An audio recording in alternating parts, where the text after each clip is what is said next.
Welcome to the Bulldog Blitz Football Radio Show presented by Two Hats Ranch. I'm the voice of the Bulldogs, Rob Bentley, alongside Sandy Golston. Episode number 7 here at the Bulldog Blitz Show this week as Ferris State comes off a homecoming victory and the Bulldogs get ready to face Wayne State University Saturday night in Detroit. And Sandy, this team here took on Roosevelt here for homecoming and a little bit of a slow start, but the Bulldogs obviously got another big win here as they move to 4-1 on the year. Yeah, I think as starts go, coming off what we had the week before at American International, I think expectations were probably raised pretty high by a lot of people. But give Roosevelt credit. They came in with a good game plan. They played hard. They played a smart football game. And maybe early in the game, Bulldogs hadn't quite hit their stride, but once they did, it was back to Bulldog football. And so it was really good to see the offense get on track, and a lot of people really contributed to a big win. 55-13 Ferris State victory as the Bulldogs get what was their 4th consecutive win, and they've outscored the opponents 238-26 over the last 4 weeks of the season. So certainly this offense continues to roll, and defensively, the Bulldogs have been very tough to score against. Yeah, they've been really tough, and even in the Roosevelt game, the touchdown that they did get was off of a turnover offensively, and so the defense continues to really play good football, and that's a great sign moving forward. There's going to be some really tough games ahead for the Bulldogs, and so they certainly want to have that defense continue to keep its foot down on the gas pedal. And also offensively, we've been able to really hit our stride since that opening game in week 0. The Bulldog offense has been dynamite. So hopefully that trend will continue as well. Nearly 500 yards of total offense this past week. The Bulldogs built a 28-10 halftime lead thanks to a big pick 6 defensive play by Giassi Madison just before halftime. Led 35-13 early in the third and kind of cruised from there against Roosevelt, which was playing its first ever conference game. Yeah, Roosevelt, a newcomer to the GLIAC, and looking at them and what they brought to the table in their first GLIAC game, and you get the feeling that at some point, maybe sooner rather than later, they're going to be a good football team, a solid football team. We saw Davenport make a similar transition, and already Davenport is a program that people know about around the nation. And so maybe Roosevelt will be able to follow that same trajectory. But really great job by the Bulldogs, though, to really put the pieces together, especially offensively. And then you mentioned the big pick 6. That was certainly a huge play. That was a big momentum play, too,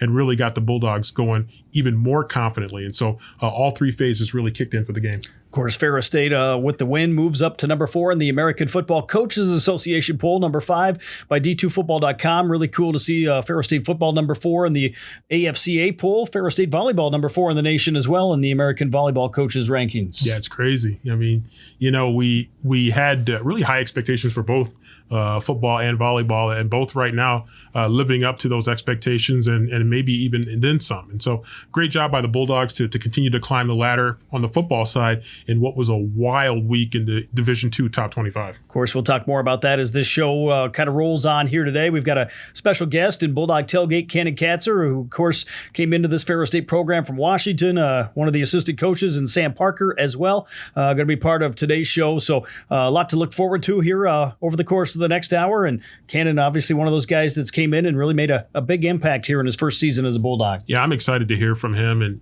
and his perspective coming in as a very versatile back, a back that really has no weaknesses. I mean, he does a lot of everything. And so it'll be interesting to hear his perspective joining this program, maybe a little bit about his backstory as well. And obviously Coach Parker and the work that he's done with the offensive line, the Nasty Boys. It'll be interesting to get his perspective on that. Of course, a couple big honors for Ferris State football this week. Trinidad Chambliss named the GLIAC Offensive Player of the Week for the second time this year. Mitch Middleton named the GLIAC Special Teams Player of the Week also for the second time this year. Kind of ironic that they have the Player of the Week board down by the coach's office, down by Coach Anissa's office, and the Bulldogs actually picked some different guys as Players of the Week in those respective categories. Kannon being the Offensive Player of the Week that we'll have on the show here today, but those two named by the GLIAC for their accomplishments this past weekend. And it's understandable, and the GLIAC were certainly going to have a perspective, and certainly when you see quarterback numbers like that are eye popping, and it's going to draw some attention, of course, and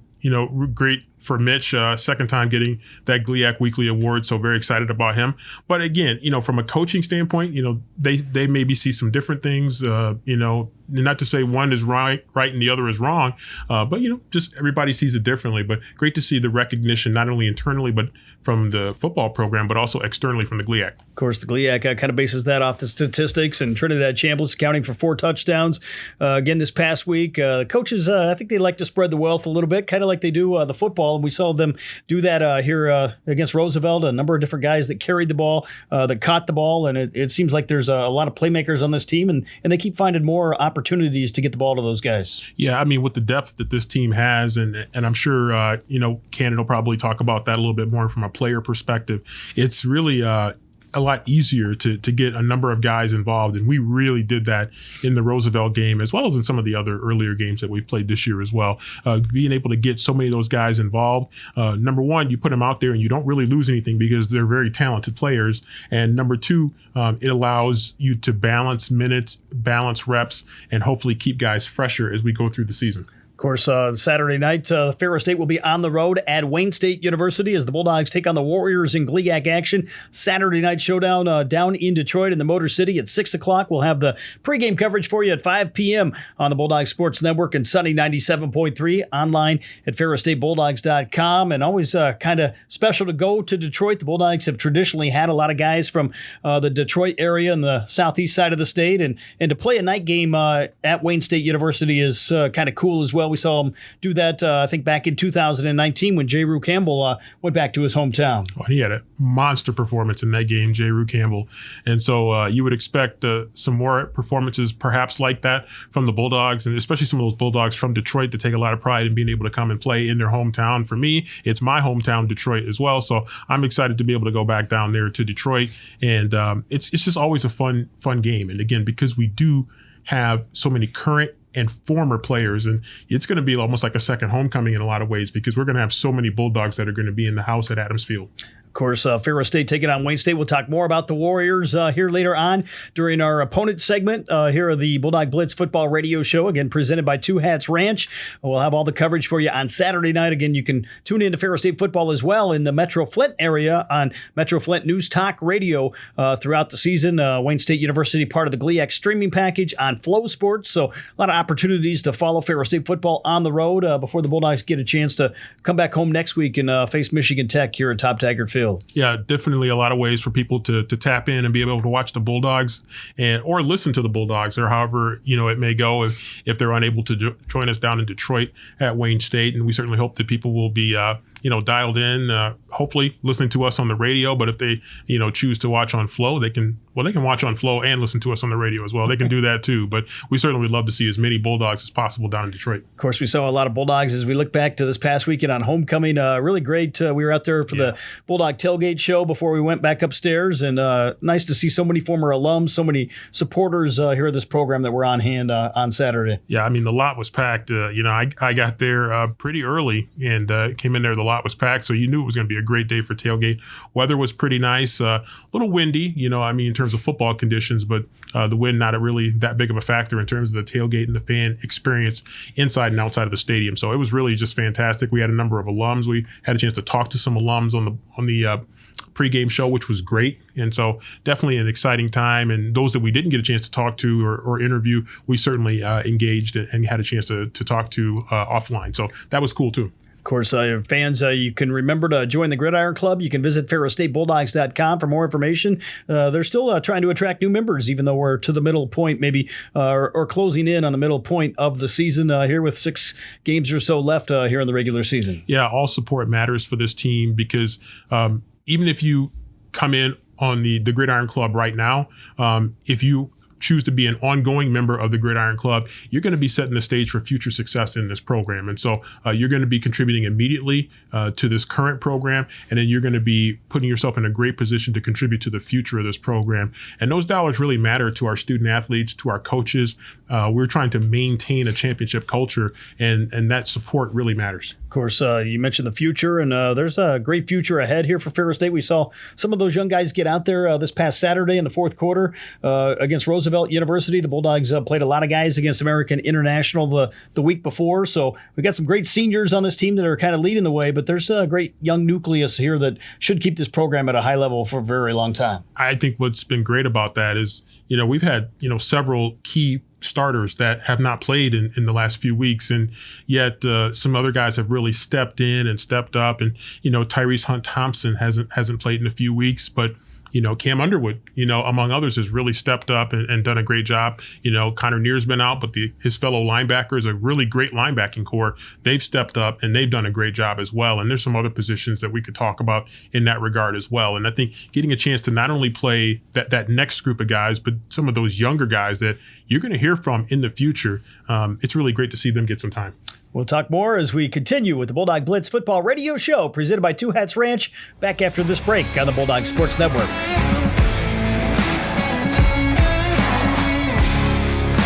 And welcome back, everyone, to the Bulldog Blitz Football Radio Show presented by Two Hats Ranch. Rob Bentley and Sandy Golston with you, and we're joined now by Ferris State University tailback Kannon Katzer. Kannon, first of all, welcome to the show. Thank you. I know a newcomer here to this Bulldog program. What's it been like here at Ferris State? I guess now a few months here into your Bulldog career. Yeah, it's been great. I'm really enjoying it. Love all the coaches and all the players. I'm just really happy that I decided to come here. I know you came, obviously, and you've had a couple opportunities to play elsewhere. Maybe what brought you here to Ferris State, and tell us about the story of kind of you becoming a Bulldog. Yeah, the story, I don't know if TA's ever elaborated on it, but back in June, he hit me up and went on a visit here and really enjoyed it.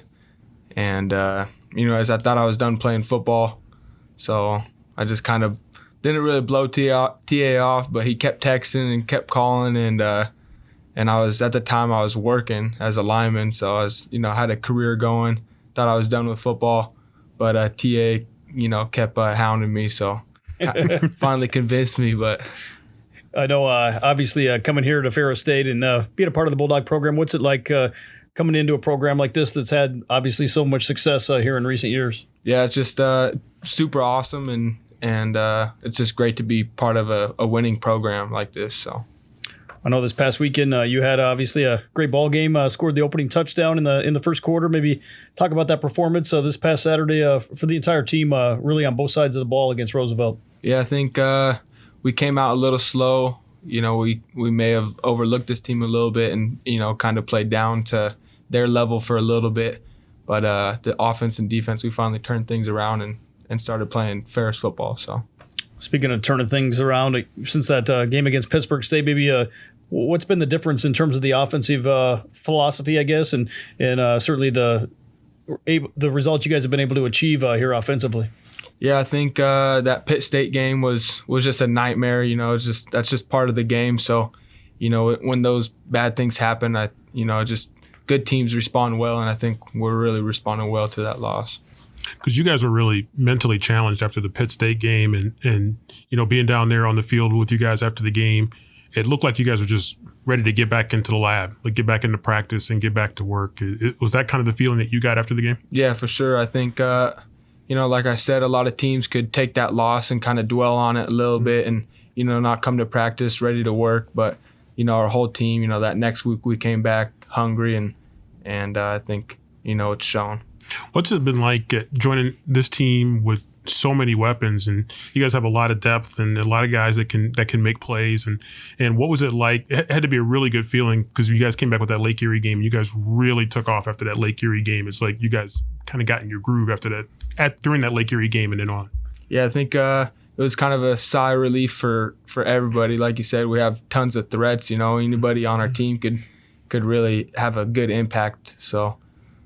How did you feel like you were going to fit in and kind of describe yourself as a back to people who maybe aren't as familiar with you, because you really bring a lot of versatility to the backfield?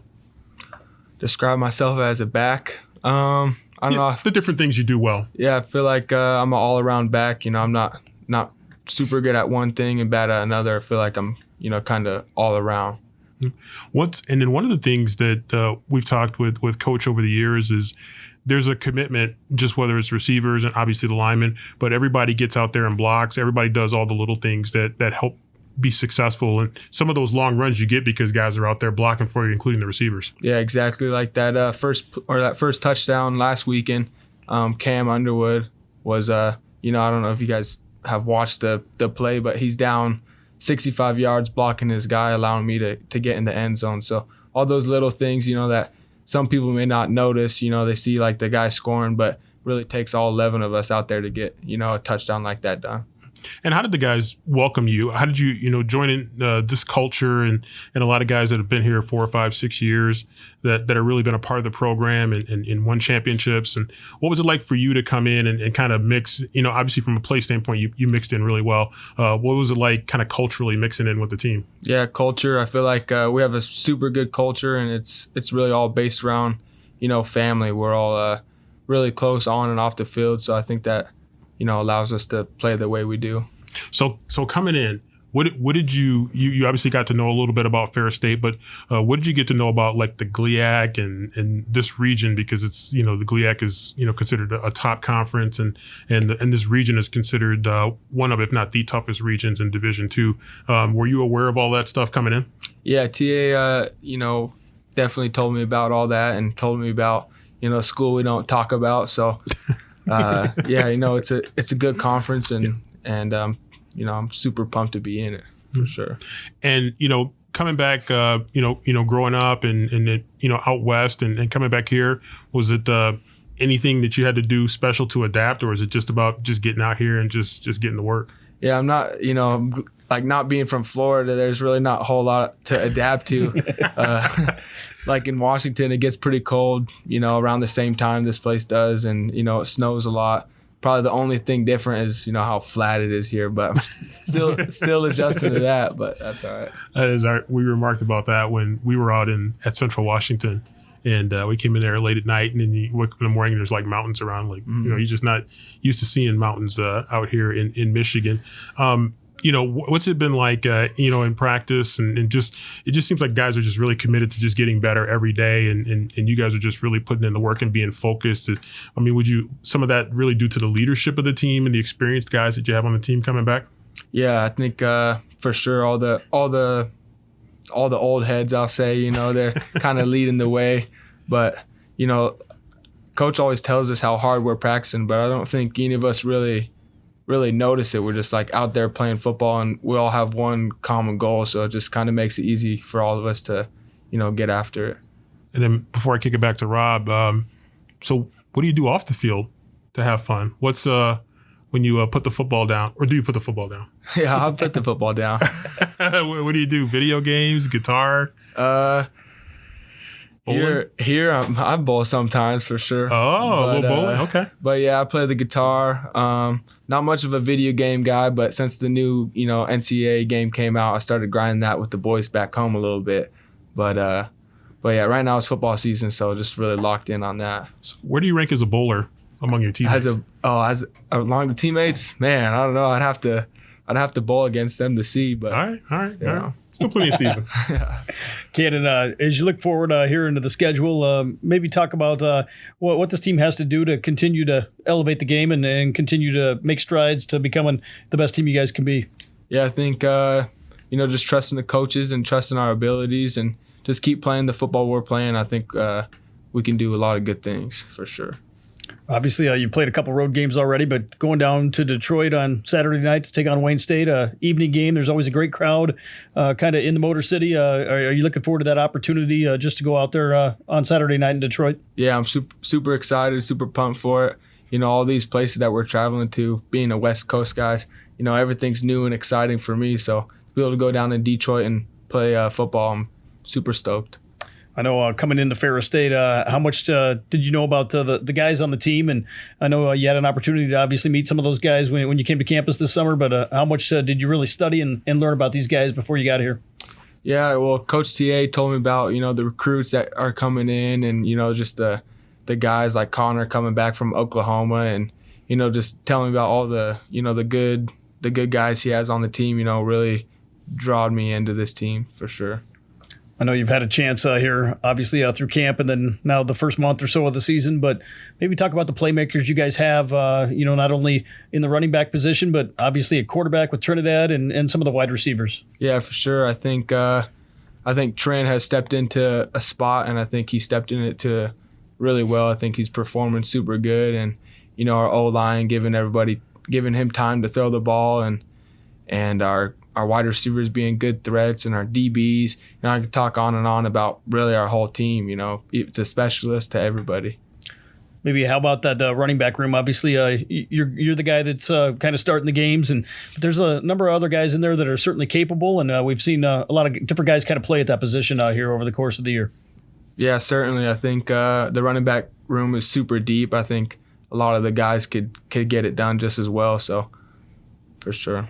I know maybe talk about your offensive line. We asked Trinidad this earlier in the year, but you owe those guys maybe some dinner or something here before the season's all over? Yeah, for sure. I definitely owe them something. I just got to figure out what that is. And what his budget is. Yeah. Maybe talk about some goals you have here as we get ready to approach the middle part of October, and obviously some big games still out there, some goals you have personally and then for the team here as you move forward.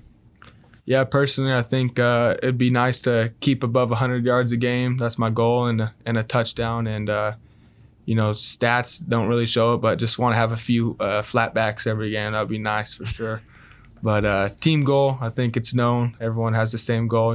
We want to go win that national championship again. So, what was it like for you, obviously, this past weekend and playing in front of a homecoming crowd and having a chance to get into the end zone in front of a lot of those supporters that you guys have? Yeah, it's awesome. I think our fan base is super cool and super supporting, so it was awesome to experience that atmosphere. Well, Kannon, we appreciate the time, and thanks for coming on the show with us here today, and best of luck on Saturday night at Wayne State. Thank you. Thanks, guys. Let's go. We'll be back with more of the Bulldog Blitz Football Radio Show after this break right here on the Bulldog Sports Network.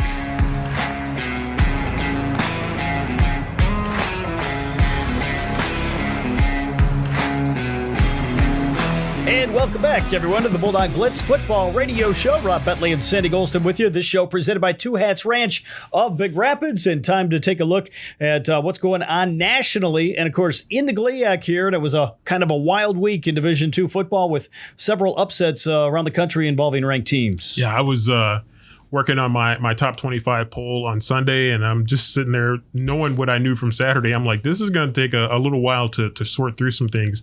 We had some really top level teams that took some losses, some teams in the middle of the top 25 and some teams at the bottom. And so it was definitely a crazy week for the pollsters to really put together a top 25. But it really shows how many good programs there are out there in Division II, and that if you're not on your game, somebody can get you some of those weeks. Of course, some of those teams did get taken this past week, and it was a busy weekend here in Bulldog Athletics with hockey and volleyball kind of right on the heels of Ferris State Football on Saturday. I got home late Saturday night after the hockey game and pulled up d2football.com and was kind of amazed at some of the stories I read when we take a look at some of these scores from around the country. Let's start with the upsets. Emory and Henry defeats number 11 Lenore Ryan 31-20, a big win for Emory and Henry, kind of an up-and-coming program that has just moved into Division II football here in recent years. Yeah, Lenore Ryan was a program that people were feeling really strong about. We had a chance to see them, of course, a few years ago.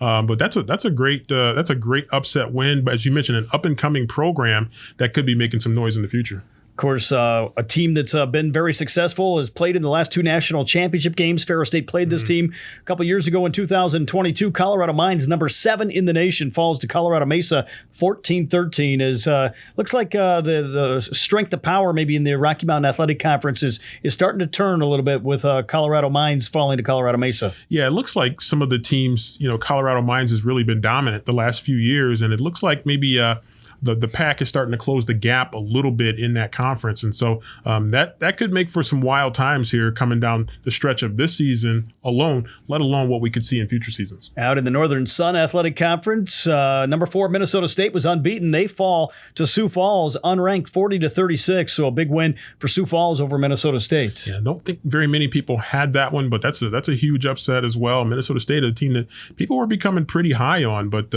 they trip up a little bit. That's a tough loss for them, but a great win.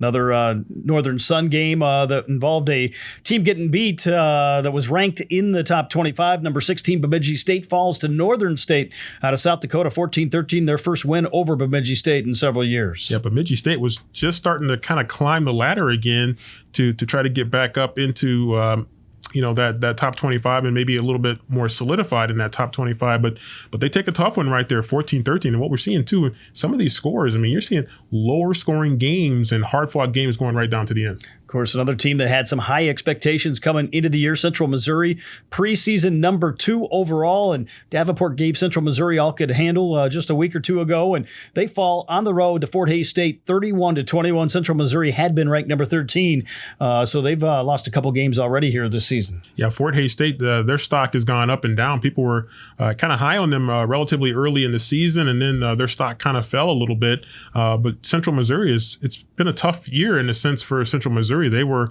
certainly starting out with really high expectations, and since then they've been stumbling here a little bit. Still very good offensively, but still just finding a tough time in some of these games. Of course, those were some of the major upsets we had around the country this week. Let's go to some of the other games involving ranked teams. Number 18, Charleston defeated Glenville State 29-17. The final score in that ball game. Number 8, Kutztown over Bloomsburg by a count of 42-10. Valdosta State gets back to action. The number 3 ranked Blazers defeat Shorter by a 59-6 score. Number 21, Carson Newman over Barton 28-17. Minnesota Duluth falls to number 25, Augustana 28-24. And another matchup of ranked teams. It was number 10, Slippery Rock coming back late to beat number 24, Indiana, Pennsylvania 33-32. Yeah, that was a good one, and we knew that was going to be a good one between those two programs. And boy, Slippery Rock just did slip past IUP, and what a big battle right there in the PSAC. Johnson C. Smith unbeaten at 6-0, number 23 in the country, defeats Virginia State 21-17. Indianapolis in overtime. The Greyhounds ranked 22nd after falling to Saginaw Valley. They defeated William Jewell 23-20. Again in overtime. William Jewell gave Davenport a pretty good ball game last week, and they come back and almost knock off Indianapolis. Yeah, maybe a program on the rise, and we saw them a few years ago, and they were just starting to get some things going, trying to get some things going in the right direction. But it looks like they're playing some teams pretty tough right now. So maybe a sign that William Jewell could be one of those programs to keep an eye on in that conference. Of course, out in the MIAA, no real surprises here as Emporia State, number 20, defeats Northeastern State of Oklahoma 48-14. Number 17, Central Oklahoma defeats Missouri Southern 59-24. And Pittsburgh State, number 5, over Missouri Western 31-20. Central Oklahoma, the team that's kind of leading the MIAA right now. Yeah, they are. And again, that was maybe a little bit of a surprise. I mean, again, still a lot of football left to be played in that conference. There's still some titanic battles left in that conference to be played this season. Of course, down in the Great American Conference, Ouachita Baptist, number 14, defeats Southeastern Oklahoma 25-9. Southwestern Oklahoma falls to number 1 ranked Harding 57-3. Those games both in the Great American Conference. Out in the Rocky Mountain Athletic Conference, Colorado State Pueblo up to number 19. They defeat New Mexico Highlands 67-28. Western Colorado, number 12, over Fort Lewis 44-7. You look at Pueblo and Western Colorado, going to be a big battle out in the RMAC. You got Colorado Mines still there as well. Of course, they fell to Colorado Mesa, so all 4 of those teams may be an opportunity in the RMAC this year. Yeah, there's still a lot that's going to be sorted out in that conference there. But, I mean, you see some big numbers in some of those games, and that's going to be interesting to see how that plays out over the course. Because you coming into the season, you were certainly looking at Mines to, I don't know about run away with it, but you certainly were expected them to be in charge of that conference. And then number 1, Harding just continues to roll. I had a chance to watch a little bit of their game a couple weeks ago, and they are a really good team. Of course, also another matchup involving a ranked team, number 9 Central Washington over Eastern New Mexico, 44-28, the final score in that ball game. As we go to the GLIAC results from this past weekend, Grand Valley State, number 2 in the country, defeats Davenport 24-7 in the Crosstown Showdown down in Caledonia. Yeah, I mean, that was a game, people were maybe wondering if Davenport was going to be able to step up, but they've had a tough time at Grand Valley in recent years, and maybe at some points of that game a little bit tighter than what the final score would indicate, but Grand Valley certainly powerful running game, and just maybe a little bit too much for Davenport. Michigan Tech over Wayne State 22-7. Of course, Wayne State the opponent this week for the Bulldogs that we'll talk more about here shortly on today's show. Saginaw Valley all over Northern Michigan by a final score 63-14 up inside the Superior Dome in Marquette. Yeah, Saginaw Valley is a team that's playing pretty well. They had a little bit of a blip on their schedule with the loss to Northwood, but Saginaw Valley is a team climbing up in the top 25 in D2football.com, and so people are starting to recognize recognize them as well. Michigan Tech, sneaky good team that you certainly have to be ready to play against them. Speaking of Michigan Tech, as we move to this week's matchups, the Huskies will host Davenport up at Houghton. Big game for both of those teams. Saginaw Valley State will take on the team the Bulldogs just played in Roosevelt University, going on the road to Arlington Heights. And Grand Valley State will entertain Northern Michigan. The other 3 games going on this week, along with Ferris State and Wayne State in the GLIAC. Yeah, looks like another tough date for Northern Michigan going to Grand Valley. Saginaw Valley and Roosevelt, you certainly would expect Saginaw Valley to be favored in that game.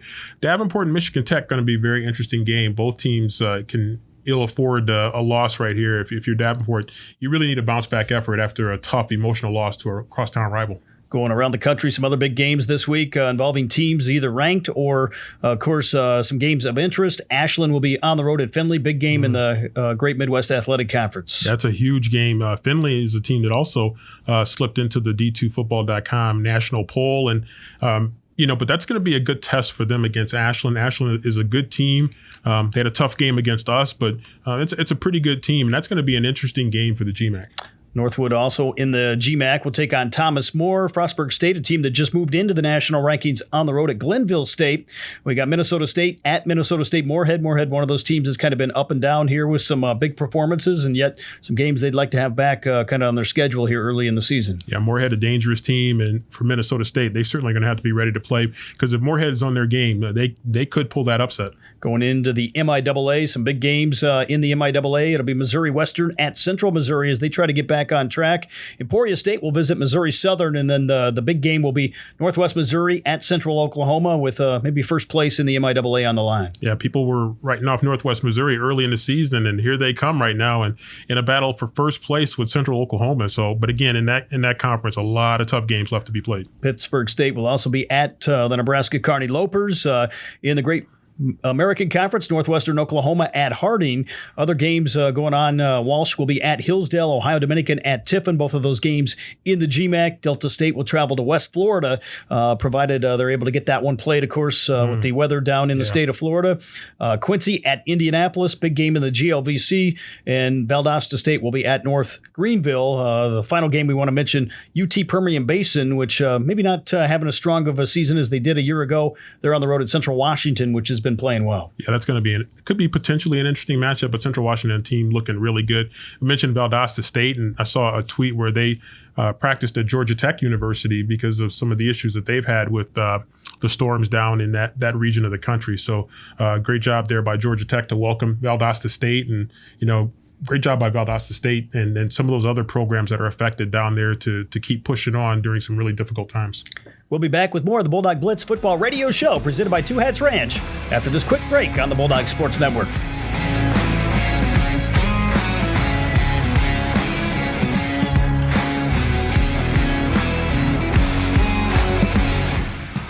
And welcome back, everyone, to the Bulldog Blitz Football Radio Show presented by Two Hats Ranch. Rob Bentley and Sandy Golston with you as Ferris State gets set to take on the Wayne State University Warriors this Saturday night in Detroit. Ferris State comes in with a record of 4-1 on the year. They'll take on the 0-5 Warriors, who are trying to really kind of find their groove and get on track here in the GLIAC under head coach Tyrone Wheatley. Yeah, they're looking to get that first win and just to try to get something established from a confidence standpoint. And so that's the positive news for them. The bad news for them in some ways is that the Bulldogs are coming in playing really well. And so it's going to be an interesting game. It always is going down to Detroit. And, there's so many Bulldogs down in the Detroit area, in Detroit proper, and then also in the metropolitan area. So we would expect a big turnout of Ferris State colors at Adams Field, and some of them will be in the old crimson, dark crimson colors, and some will be in the newer crimson colors. But you expect to see a lot of Bulldog fans. Of course, Ferris State leads the all-time series 33-22, but under head coach Tony Annese, the Bulldogs 9-0 against Wayne State. We've seen some close games in that stretch, but the Bulldogs have certainly had the upper hand since he took over the Ferris State program. Yeah, they have, and it's kind of been on that same trajectory of the Bulldog football program really starting to take off under Coach Annese. And I think it's reflected in certainly in that rivalry with Wayne State and in the edge that the Bulldogs have had over a number of teams during that time. But again, each each season is a fresh start, and what you did last year doesn't necessarily matter. You got to lock in on this next game, and for us, it's trying to get a win over Wayne State down in Detroit. Speaking of last year, the Bulldogs posted a 63-19 win last year in Big Rapids on Senior Day. The final game of the regular season really jumped out in front early and rolled to a nice win. It seems like you look back under Coach Anise, a lot of these games have been played in Big Rapids. The Bulldogs have had only a few opportunities to go down there to Detroit to play the Warriors. Yeah, it's just a strange quirk of the schedule. And there's one or two other places that we don't get to go quite as often, and just just strange how it works. But I know for so many of our players, it's really special to go down there because so many are down there. And for our alums, again, it's special when Ferris State, their alma mater, comes that close to home. And so it's just going to make for some good times. And hopefully the Bulldogs will get off to another great start like they did in last year's game against Wayne State. You mentioned, of course, back in 2019, we mentioned earlier, J. Rue Campbell had an outstanding game against Wayne State in a Saturday night game down in Detroit. A couple years ago, I think it was the final game of the regular season. We went there. It looked like it was going to be a pretty nice day, and it snowed. And so you never know what you're going to get playing in the Motor City. It snowed a lot, too. And I went down on the field after that game. And for those who want to see, there's a great interview with me and Kannon down there on the field after the game. Not only did it snow, but it got really cold. And so it didn't look like that earlier. But, the night game, you mentioned the J. Rue Campbell game. That's one of the best games he played as a Bulldog. I mean, he was phenomenal in that game. And he was fired up going back to his hometown, Cass Tech, not too far away from the Wayne State campus. So he was really excited. Ferris State taking on a Wayne State team that fell 22-7 last week to Michigan Tech. Gave the Huskies a little bit of a battle in that GLIAC opener. Michigan Tech, the favorite going into that game, and they ended up winning it at home. But Wayne State did hold them to 22 points against a team that had been scoring quite a few points here over the course of the year. Yeah, you would expect Wayne State to come in with a pretty good strategy and trying to slow some things down a little bit. And you mentioned they did keep Michigan Tech at 22, and Michigan Tech has had some games where they've been scoring quite a few points. And so, unfortunately for Wayne State, they struggled to get points on their own scoring side. And so that combination of being able to not hold Michigan Tech below a little bit lower and not really being able to get the kind of points on the board, not what Coach Tyrone Wheatley and his staff had in mind. Of course, they'll be facing a Bulldog team that right now among the top 5 offenses and defenses in the country this year. And Ferris State has been able to really jump in front of some teams here early. Roosevelt last week maybe played the Bulldogs a little tighter for that opening quarter or so, but the Bulldogs had really been kind of on a roll in the first quarter in the 3 previous games to that. Yeah, I mean, if you're Coach Wheatley at Wayne State, you're probably looking pretty hard at that Roosevelt game and trying to see if there's a way that you can slow the Bulldogs down early, because we've seen whether it's Lake Erie, whether it's American International, whether it's Ashland, when the Bulldogs hit the ground running fast early, they are almost unbeatable. And so that's what Wayne State does not want to see happen. And conversely, that's what the Bulldogs do want to happen. That game again on Saturday night, 6 p.m. down in the Motor City in Detroit. We'll have all the coverage right here on Sunny 97.3 and online at ferrisstatebulldogs.com. Pre-game coverage starting right around 5 o'clock from Detroit. Let's take a look around Bulldog athletics. A bunch going on, of course, here this past weekend on homecoming weekend. Ferris State volleyball 14-0 after the 2 wins over the weekend against Parkside and Purdue Northwest, both 3-0 sweeps, ranked 4th in the country as they head to Davenport as we're taping this here on Tuesday evening. The Bulldogs will play host to Saginaw Valley State on Friday night and then Lake Superior on Saturday afternoon. So back at home again this weekend for head coach Tia Brenda Wilhelm and the Bulldogs. Bulldog hockey, 2 shootout wins over Miami of Ohio this past weekend. We had a chance to call the Friday night game and really fun to see that team back on the ice. A couple exciting games for the Bulldogs and head coach Bob Daniels. Yeah, it was a lot of fun. And to see that team come together and look pretty solid. They've got a lot of new faces on that roster, but they seem to be coming together really well. And so solid start for the Bulldogs, and they're certainly looking for more in upcoming games. Bulldog soccer defeated Michigan Tech. Nice bounce back win for Coach Henson and his team on Sunday in the Upper Peninsula. They'll be at Purdue Northwest for a single game this week, then back at home finally next week. I'd give a shout out to the women's golf team. A couple runner-up finishes at the Laker Invite over the weekend down in Allendale, and then at Ferris State's own Bulldog Fall Classic on Monday at Khaki Golf Course. Cameron Shannon shot a school record 68 on Sunday. She comes back on Monday and gets her first collegiate win as the individual medalist at the Bulldog Fall Classic. Well, she is red hot right now, and so congratulations to Cameron Shannon, and she's just playing some really good golf right now. Bulldog cross country team, the women's team had a fantastic weekend as well as they took third place down at the Live in the Lou Classic, one of the largest cross country meets in the country. The men were 10th down in Louisville. Hannah Brock named the GLIAC Runner of the Week on the cross country side. Men's basketball, they will hold their alumni game on Sunday at 3 o'clock or Saturday at 3 o'clock, right prior to our broadcast down in Detroit. Tip-off dinner on Saturday night as well. Basketball season right around the corner. They'll host Calvin University coming up on October 22nd in an exhibition game, then the following week at Michigan State on October 29th. Yeah, it's creeping up here pretty quick. We're already into hockey season, and basketball not too far behind. I mentioned earlier in the show, of course, a couple of GLIAC players of the week for Ferris State football. Trinidad Chambliss, Mitch Middleton named the offensive and special teams players of the week, respectively. Just mentioned Hannah Brock as the GLIAC cross-country runner of the week. A couple others, Olivia Henneman-Delape for Ferris State volleyball named the GLIAC offensive player of the week. She 5-peats for the 5th week in a row. And Trevor Tallene named the CCHA defenseman of the week. So nice to see some of these athletes getting the recognition based on the team's success. Well, that's a lot of players of the week right there. And shout out to Olivia, 5 straight. She has been playing some phenomenal volleyball. We'll be back with more of the Bulldog Blitz Football Radio Show after this break right here on the Bulldog Sports Network.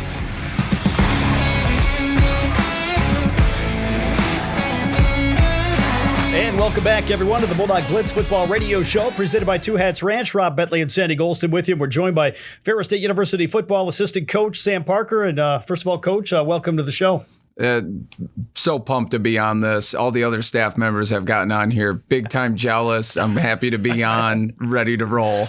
Well, we know you're going to be great here. Maybe talk about, first of all, what's it like here this season and how much have you kind of grown as a team here early in the first month of the season or so? Yeah, one of the things I think has been pretty impressive with our team is how unselfish these guys are on offense and defense. And one of the things that happens through injuries, we lost Carson, he's NCAA record holder and one of our 2 quarterbacks. And when that happened, you could feel a lot of guys step up their game, and step up their level of intensity and approach to practice. And, those guys have really turned what could be a huge, devastating deal to our team and turned it into a positive. And so, it's been a real joy to just see that. And our execution has only gotten better and better as the year's gone along. And from the offensive standpoint, we're running stuff right now that we couldn't run a year ago, and they're executing at one of the highest levels that we've had, including the national championship teams with some of our scheme and ball. Of course, some of those reasons, obviously due to the offensive line, which you help coach, and maybe talk about that group. Obviously some great experience coming back this year and what they've met so far and how they've played. It's insane how good these guys have been. And I'm telling you, coached a lot of All-Americans on the O-line, and I haven't seen a room that is this in tune with taking notes, being diligent, growth, getting better, all of those things that go into playing offensive line. And they've done it too and still had a physicality and this determination to be nasty. You guys are just seeing it around here. They're just yelling nasty down the hallway. They're obsessed with being and playing nasty. And it's really showing. And I give them credit. And I just told them last week, I just want to let you guys know how appreciative I am of how you guys have handled yourselves and your approach this season. It's the closest to a professional level of, handling your workload that I've ever been around. I know you mentioned nasty. I was going to ask you about that. Maybe talk about that Nasty Boys theme and kind of where that came from. So it's actually a pretty solid story. Last year, Coach Rock, our assistant head coach, came into the offensive line room, which was a huge benefit because he's a quarterback guy. So his perspective on the game is so different than mine. I like violence and intensity and, 3 yards in a cloud of dust football. And he's, talking through the quarterback language with us. And one of the things that we did after every practice is we had an award for who had the best O-line practice. Pretty standard at a lot of places. And he had a bunch of our apparel sponsor, BSN, cups. So BSN, and he just, what do you want to call it? And he goes, Bulldog Society of Nasty. And and so that caught on really hot with our guys. And by the end, I mean, it was like a spring ball, like it was practice 12 or whatever. And I just remember being at practice and they were screaming nasty at each other. They're yelling in each other's faces. They just kept saying nasty. And it was really bothering me. I'm like, where are they? Like, what is, we're not doing anything. We're in like plays on air. And I went home that night. And we have two twins. We have a set of twins on the O-line, Tim and Bob Anderson, who if you ever get a chance to interview them, it's, pretty gold and big personalities. And I'm a pro wrestling, fanatic. So I'm watching the old school pro wrestling stuff. And there was a tag team in the 90s called the Nasty Boys. And I sent them a clip of one of their promos. And I was dying laughing when I sent it to them. And I'm like, they'll probably think it's cool or whatever. And then, move on from it. They texted back just something like, OMG, yes. We went into the meeting that Sunday for practice and they were doing the promo. They were cutting they were quoting this 90s tag team. And it just hit me. I'm like, this is who we're dealing with. These guys are not, they're not the smartest. They're not the sharpest. They're not the prettiest. They're pretty sloppy, but they are in fact so nasty. And it has it's taken on a life of its own. And it's really been a solid identity. And to their credit, they've stuck with this and had a personality and a moniker. And right now, I think we're 4th in the country in tackles for loss allowed, and we're tied for 10th in sacks allowed, which for O-line purposes, like that, those are two of the highest stats that we can, accumulate. And so it's been a lot of fun, to be honest with you. Yeah, I mean, I'm an old wrestling guy, so I know Knobs and Sags, the Nasty Boys. So I'm all on it. So I'm with Sam on that one. Talk a little bit about. There's something about offensive lines that. Those guys just really stick together and they just seem really tight. And over the years, you've had some really tight offensive lines and we go on the road trips with you guys and your guys are just together. It just seems like all the time. Yeah, it's funny because if you put one of them in a room, all of a sudden there's another one that attracts and another one. And one will be like, I'm going to walk out of the room and all of them walk with them.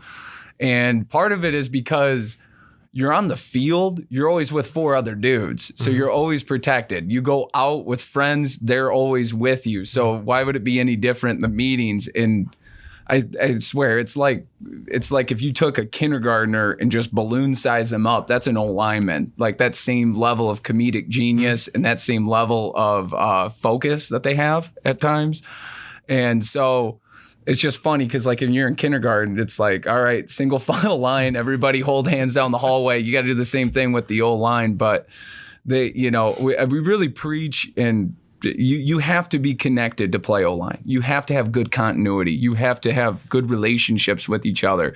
So just as important it is to know the plays, you got to know the person that's with you and you got to know him well, whether you like him or not. That's like your brother. And he's also the one that's protecting your knees on the field. So it's really critical to develop that chemistry and the bigger personalities that you got, the easier it is to do and a lot more fun. With Bob and Tim, you definitely got some personalities. There's no question about that.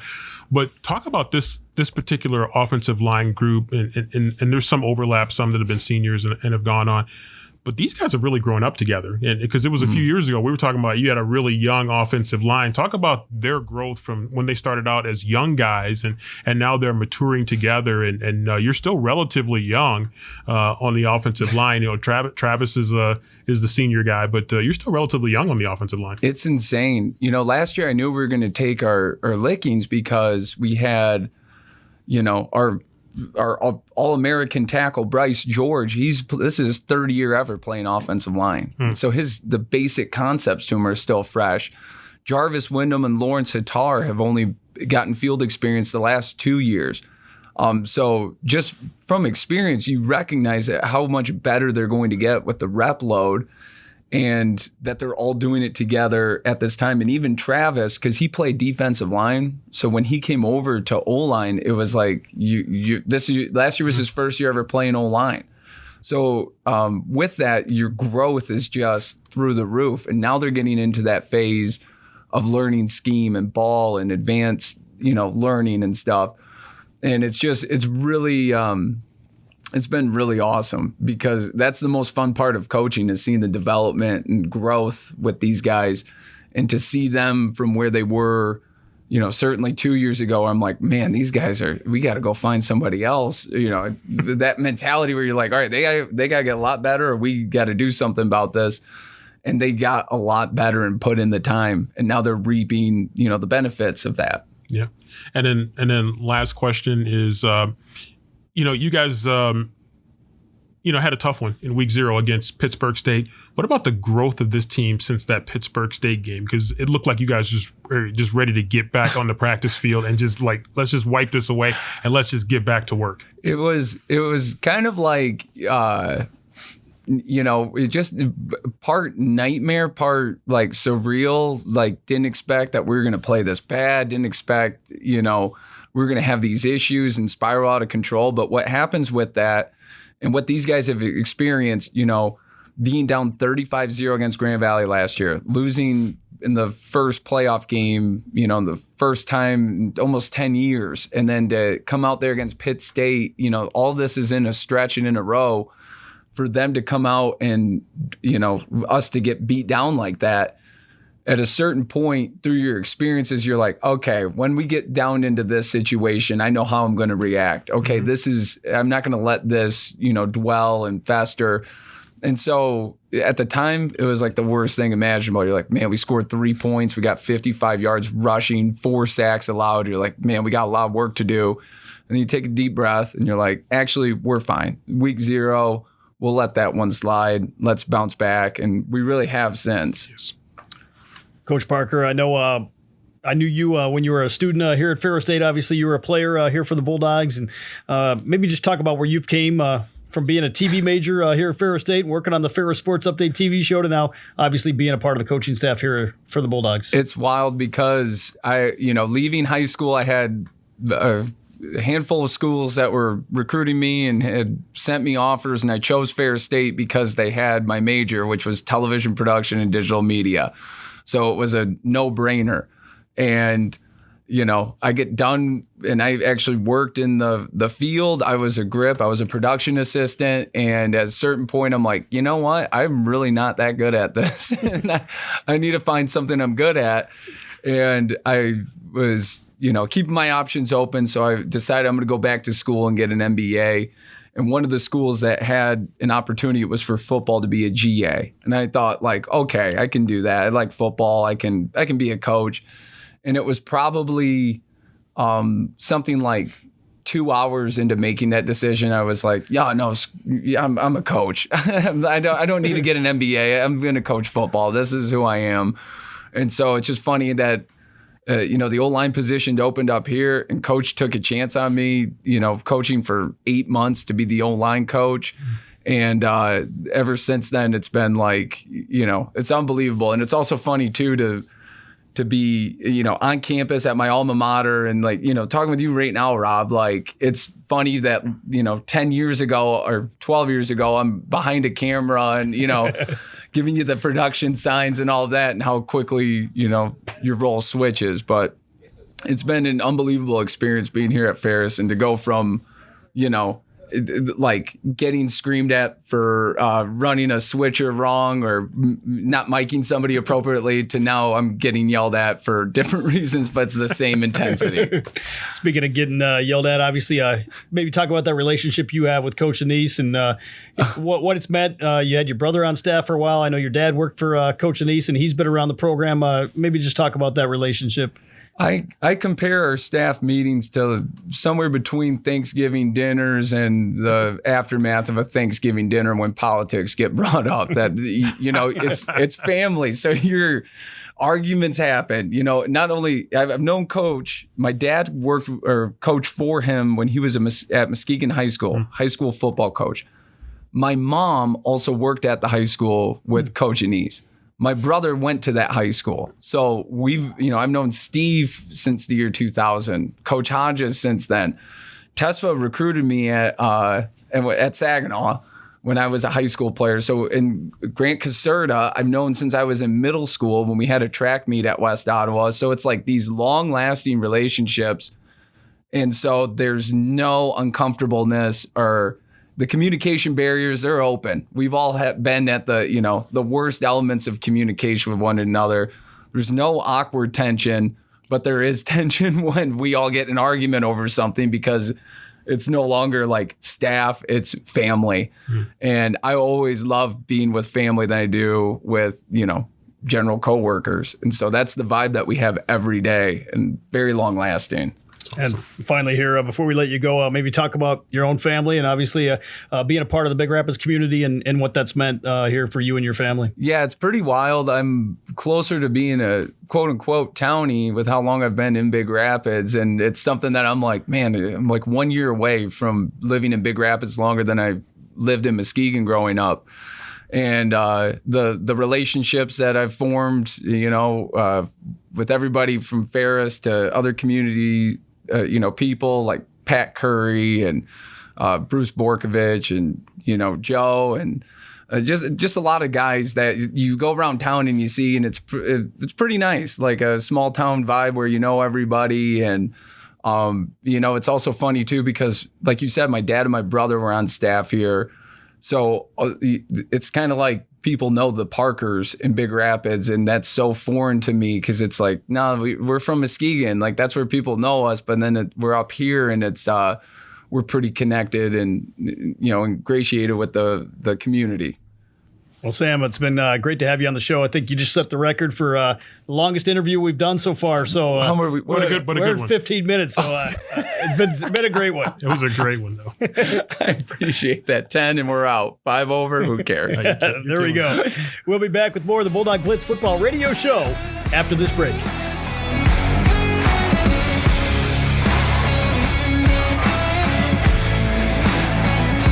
Welcome back, everyone, to our final segment here on the Bulldog Blitz Football Radio Show, episode number 7 here this week, presented by Two Hats Ranch. Rob Bentley and Sandy Golston with you again.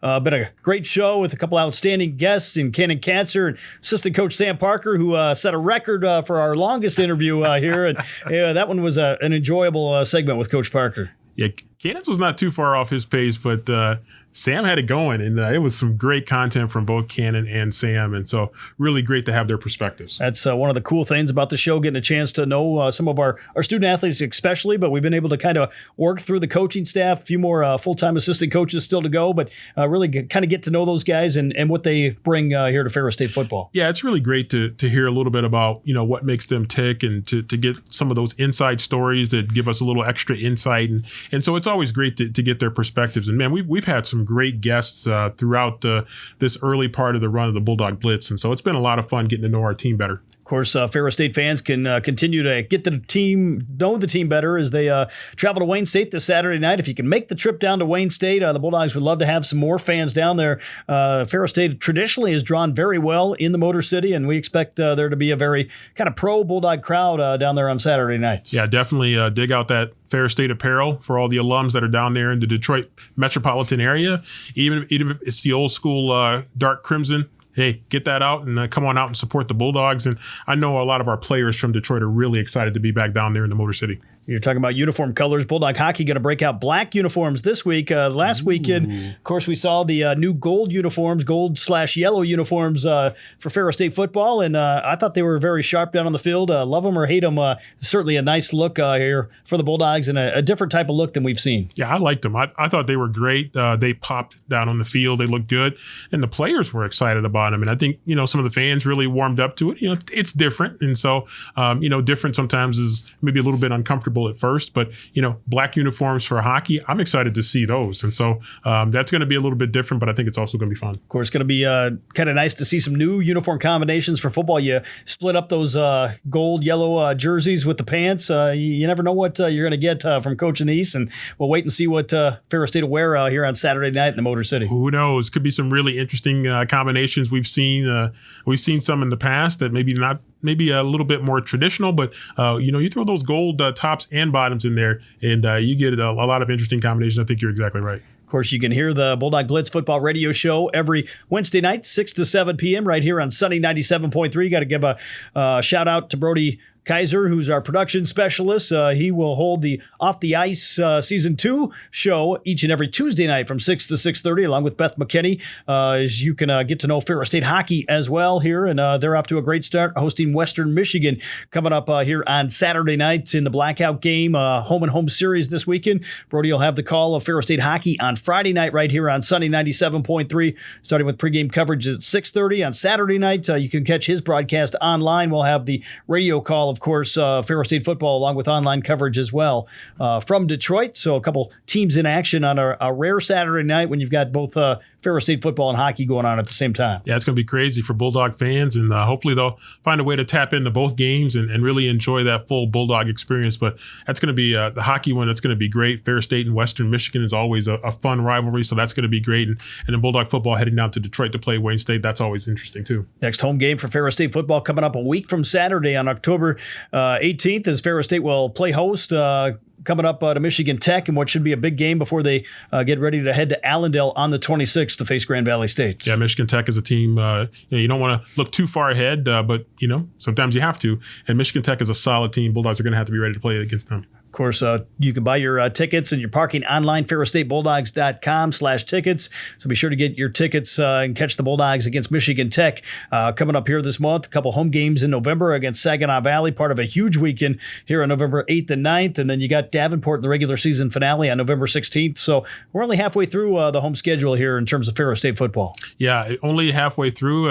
It seems like it's been a lot, and yet there's a lot more to come. And so buckle up, Bulldog fans, because some of the best parts of this season are still yet to come. Of course, some of those parts are going to depend on how Ferris State does here for the next 6 weeks or so. And it starts here on Saturday night again for the Bulldogs, coming off a good stretch here. But you got to keep it going, keep the momentum rolling, and hopefully keep some guys healthy as you gear up for some of these bigger games in the GLIAC. Yeah, the one thing you like is that this team has been locked in since the week 0 setback. This team has really been focused in all 3 phases, and that has to continue this weekend against Wayne State and then on from there. Of course, Ferris State football taking on the Warriors here on Saturday night in Detroit as they look to move to 5-1 on the year. Ferris State currently number 4 in the American Football Coaches poll, number 5 by D2Football.com. Those rankings in the end won't mean a whole lot. The bigger rankings will be the Super Region 3 rankings, and still an opportunity for a lot of movement here in Super Region 3 before we get to some of those regional rankings coming up at the end of the month. Yeah, there's a lot that's going to play out, not only in the GLIAC, but in the GAC and the GMAC and the MIAA. There's GLVC. GLVC looks a little bit more interesting than maybe what we thought. So there's going to be some interesting action just all around, not only our region, but other regions as well. And so lots going on, and going to be some interesting matchups coming down the stretch. I'd like to thank the president of Ferris State University, Dr. Bill Pink, athletic director Steve Brocklebank, and our entire athletic department, game day operations, communications crews for making this broadcast possible, along with everything else we do over the course of the year. Huge thanks to our advertising partners as well, including Two Hats Ranch, the sponsor here of the Bulldog Blitz Football Radio Show. We mentioned Brody Katzer, who handles a lot of our production work here in terms of putting this show together each and every week. And busy weekend here for the entire athletic department staff, but it was a lot of fun. A homecoming weekend. Ferris State got a big homecoming win, 55-13 over Roosevelt, but a lot of fans had an opportunity to enjoy multiple events and things going on here on the Ferris State campus. Yeah, just a great homecoming weekend overall. Just lots of things going on during the week, and then the Saturday was just sensational. Just so many alumni coming back and really enjoying being a Bulldog again here in Big Rapids. And so it was just really great to be down there and have the first hour of our pregame show down there and kind of be in the midst of that great tailgating and around the alumni tents. It was just really fantastic. Of course, speaking of the pregame show, we'll have the Johnson Automotive pregame show from Detroit on Saturday, 5 o'clock. Looking forward to the trip to the Motor City on Saturday and a chance to get back on the air, calling Bulldog football, and should be an exciting game against the Warriors. Yeah, I'm excited. It's always fun to go down there, and to play a night game down there is just going to add to that excitement. And so going to be a lot of fun, and I'm excited for the homecoming, not just for me selfishly, but also for so many of those Bulldog players from the Detroit area. For my partner, Sandy Golston, Rob Bentley with you. Again, tune in Saturday night as Ferris State takes on Wayne State. This has been episode number 7 of the Bulldog Blitz Football Radio Show presented by Two Hats Ranch. We'll be back with another show next week right here on the Bulldog Sports Network and Sunny 97.3.